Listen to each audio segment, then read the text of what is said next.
Hello, good morning guys. Good morning sa lahat dyan. Sana ay maayos naman yung ninyo, buhay ninyo. It's Monday. Good morning. Nagawa lang ako ng gunting video dahil nga yang maaga akong gumising kasi ginising ako ng anak ko. Nag-move sila dito kasi sobrang lakas kanina.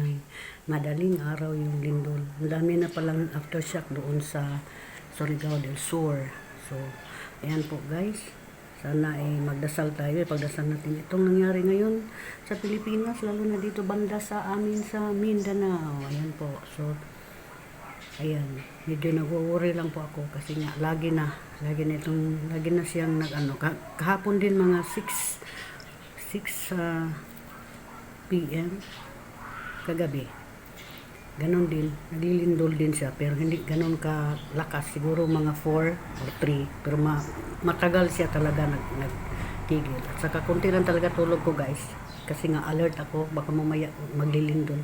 Pero hindi ko napansin na naglilindol pala kaninang alas 4 kasi nakabalik ako ng tulog. Ganon, tulog manok ako guys. So ayan po, update ko lang kayo kung anong nangyari dito sa Davao at buhay pa si Kamimay. Take care lahat. Thank you.